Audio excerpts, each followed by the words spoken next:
उन लोगों में है कि जो देश के अंदर नफरत के खिलाफ मोहब्बत की आवाज को बुलंद करना चाहते हैं। इससे कोई फर्क नहीं पड़ता और ये बात मंच से कही जाए कि यहाँ उपस्थिति ज्यादा है या कम है, इससे कोई फर्क नहीं पड़ता। किसी एक बस्ती का बड़ा मशहूर वाकया मुझे यहाँ भी याद आया मौलाना मोहम्मद की बात के बाद। तो बस्ती में आग लगी हुई थी, एक छोटा सा परिंदा चिड़िया वो पानी अपनी चोंच में डालता रहा और इस बस्ती में डालता रहा, वो इसी मेहनत में लगा रहा। कहने वाले ने परिंदे से कहा कि ये आग चारों तरफ फैली हुई है, ये आग चारों तरफ लगी हुई है, तो छोटा सा परिंदा तेरी चोंच का एक बूंद पानी, इस एक बूंद पानी से आग नहीं बुझ सकती। परिंदे ने कहा कि ये मैं जानता हूँ कि ये आग लगी हुई है, ये ऐसी जगह से आग लगाई गई है कि जो ताकतवर हैं, जो साजिश करने वाले हैं, जो जानते हैं कि हम अपने प्लान अपने मिशन में कामयाब हैं। लेकिन मेरा उद्देश्य, मेरा मकसद ये है कि इतिहास का जब इतिहास लिखेगा तो मेरा शुमार जो होगा, मेरा नाम जो होगा वो आग लगाने वालों में नहीं होगा, दुनिया मुझे आग बुझाने वालों में नहीं। तो हम अपने इस मिशन में, अपने प्रोग्राम में, अपने इस आंदोलन, इस तहरीक में हम दुनिया को ये मैसेज देना चाहते हैं कि ये मुल्क गांधी का मुल्क है, ये मुल्क अब्दुल कलाम आजाद का मुल्क है, ये मुल्क शेखुल हिंद मौलाना महमूद हसन देवबंदी रहमतुल्लाह अलैह का मुल्क है कि जिन्होंने माल्टा की जेल की सलाखों के अंदर साल गुजारे हैं। ये मुल्क मौलाना हुसैन अहमद मदनी का मुल्क है कि जो देश की आज़ादी के लिए जेल की सलाखों के पीछे रहे और उनके इस देश के आंदोलन में लगे उनके खानदान के 19 अफराद मौत हुई, उनकी वफात हुई। उन्हें इस बात की कोई परवाह नहीं हुई कि मेरा खानदान गुजर रहा है, उनकी निगाह इस बात पर थी कि मुझे खानदान नहीं बचाना, मुझे परिवार नहीं बचाना, मुझे देश को बचाना। तो ये नुमाइंदे आज जो हमारे साथ बैठे हैं ये उन्हीं के नुमाइंदे हैं, ये उन्हीं के आत्माओं को शांति के लिए यहाँ इकट्ठा हुए हैं कि जो देश के अंदर उन महान हस्तियों के पैगाम को जिंदा करना चाहते हैं जिन्होंने अहिंसा के खिलाफ हिंसा की आवाज को बुलंद किया था। कि जो अहिंसा के खिलाफ देश के अंदर खड़े हुए थे उन्होंने लाठी डंडे खाए, गोलियां खाई, सीनों पर खाई, पीठ पर नहीं खाई। तो आप जिंदा दिली के साथ, जोश और जज्बे के साथ उन महान सुपूतों के, उन महान इरादों को आगे लेकर बढ़ना है और इस देश की उन्नति के लिए, देश के विकास के लिए, देश की एकता और देश के अमन और शांति के लिए हम जहां भले ही तादाद में कम हो लेकिन हमारी ताकत कम नहीं है। हमारी ताकत बहुत है, हमारी आवाज के अंदर जान है क्योंकि ये सच्चाई की आवाज है, ये हक की आवाज है, ये मोहब्बत की आवाज है और मोहब्बत मजबूर कर देती है। आप अपने हौसलों को बुलंद रखिए, अपने मिशन में लगे रहिए। हम वो लोग हैं कि जो पीछे मुड़कर नहीं देखा करते, हमने कदम आगे बढ़ाया है तो मंजिल पर पहुंचकर ही दम लेंगे। हमने देश के अंदर नफरत फैलाने वालों के खिलाफ आवाज को बुलंद किया है। हमने देश के अंदर देश की एकता और देश की अखंडता को तोड़ने वालों के खिलाफ कदम बढ़ाया है। हमने देश के एकता और अखंडता की सलामती के लिए कदम बढ़ाया है। हमने देश को मोहब्बत और प्यार और अमन शांति का गहवारा बनाने के लिए कदम उठाया है। तो ये कदम पीछे नहीं हटेंगे। वो ताकतें कि जिनको इस बात पर घमंड था, जिन्हें इस बात पर गुरूर था कि हमारा सूरज गुरूब नहीं होता है, जब इस देश के अमन पसंद और देश के महान सपूत और देश के महान योद्धा मैदान में आए तो उन्होंने उन ताकतों को भी मजबूर किया है और देश निकाला दिया है और इस राष्ट्र के झंडे को बुलंद किया है। आज हम उन्हीं महान सपूतों की औलाद हैं। हम हुसैन अहमद मदनी की औलाद हैं, हम शेखुल हिंद मौलाना महमूद हसन की औलाद हैं, हम उन्हीं विचारधाराओं को आगे लेकर उन्हीं के महान सुपूत हैं महात्मा गांधी, सरदार भगत जी, भगत सिंह आजाद जी, डॉक्टर अंबेडकर, ये मुल्क उनकी विचारधाराओं पर चलेगा। ये मुल्क अहिंसा वालों की विचारधारा पर न चला है, न इस देश की इस तरह की आत्मा है, न इस देश की इस तरह की संस्कृति है कि ये अहिंसा की तरफ चले। वो लोग जरूर नाकाम होंगे। आप यकीन मानिए, आप विश्वास कीजिए, आप अपने आप को कमज़ोर मत समझिए, आप अपनी तादाद को कम मत समझिए, अपने हौसलों को बुलंद रखिए। दमनकारी ताकतें चाहे जो कर लें, जीत आप ही की होगी। इतिहास इस बात का गवाह है।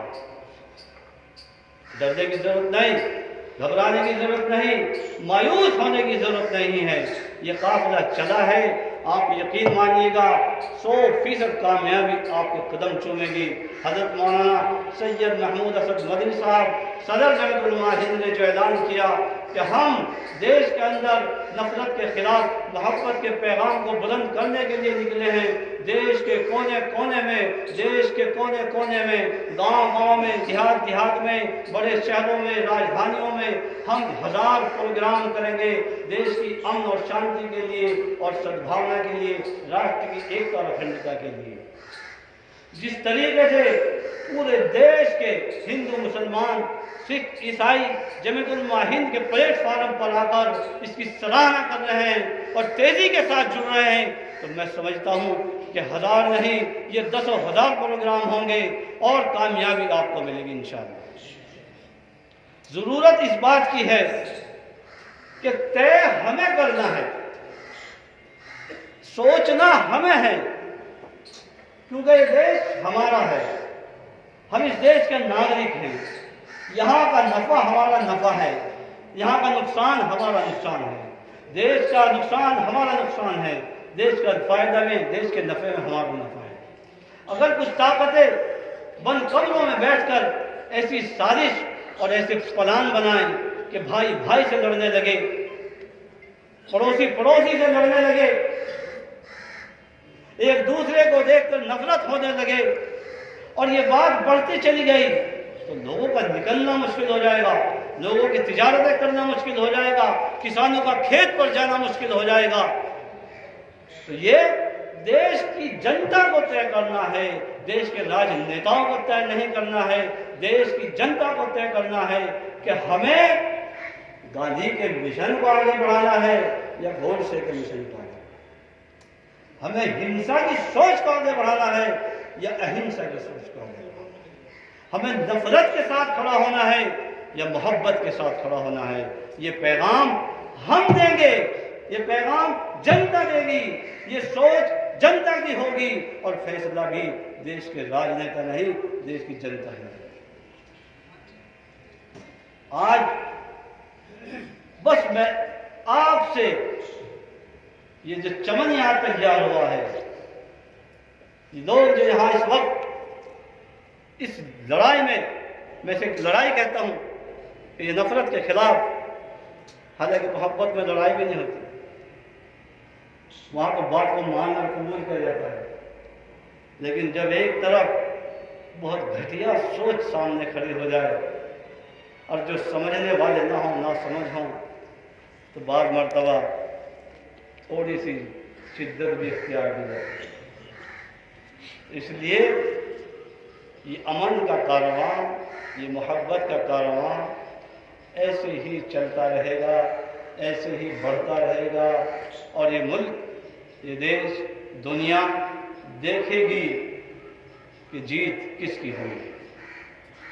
जीत आप ही की होगी, जीत मोहब्बत की होगी, जीत अमन और शांति की होगी और जीत उसी विचारधारा की होगी जिस विचारधारा पर हमारे देश के महान योद्धाओं ने, फ्रीडम फाइटर, स्वतंत्रता संग्राम सेनानियों ने, देश के मुजाहिदों ने जिस सोच और फिक्र से एक गुलदस्ता तैयार करके हिंदू और मुस्लिम, सिख और ईसाई, जैन, बौद्ध और पारसी, देश के तमाम इस देशवासियों को एक ही लड़ी में पिरोकर शीशा पिलाई हुई दीवार की तरह एक साथ खड़ा कर दिया था कि दुनिया की बड़ी बड़ी ताकतों को उनके सामने झुकना पड़ा था। ये तहरीक, ये सद्भावना संसद, ये राष्ट्रीय एकता के प्रोग्राम, ये सम्मेलन, ये यकीनन आज हम जिस तरीके से छोटे छोटे प्रोग्राम कर रहे हैं, ये काफिला बनेगा, ये कारवां बनेगा और ये एक सैलाब की शक्ल लेगा और इस तरह के झाड़ झंकार और तुमको अगर बहा कर ले जाएगा, फिर देश में नारा लगेगा मोहब्बत जिंदाबाद, मोहब्बत। अरे बोल तो जोर से यार, मोहब्बत, फिर जोर से बोल देगा मोहब्बत जिंदाबाद। सारी एहसान की आवाज़ निकलनी, मोहब्बत जिंदाबाद। नफरत नफरत और नफरत फैलाने वाले नफरत, अरे नफरत मुर्दाबाद, नफरत फैलाने वाले भी मुर्दाबाद। तुम जरा जिंदा दिल हो जाओ, सर शब्द शादा हो जाओ, फिर देखो इंशाअल्लाह सब कुछ होगा और ये देश फिर इसी तरीके से सोने की चिड़िया बनेगा और दुनिया फिर इस पर रश्क करेगी। और ये जिस तरीके से गुलदस्ता उन महान पुरुषों ने छोड़ा था, ये फिर इसी तरीके से लड़ी के अंदर जमीरुल माहिंद से पिरोएगी। और बस एक बात और ख़त्म कर, अपनी बात को ख़त्म कर रहा हूँ, एक बात और कह दो, याद आ गई। जमीरुल माहिंद की स्थापना और जमीरुल माहिंद का क़याम 103 साल हो गए, 100 साल पुराना संगठन है। इसकी स्थापना का उद्देश्य और मकसद ही देश की उन्नति, देश की अमन शांति और देश की आज़ादी था। और आज़ादी के बाद जब कुछ इस तरह के सर फिरे, सब उठाने लगे, तो फिर यही दीवाने मैदान में आए हैं और दीवानगी के साथ लगे हैं।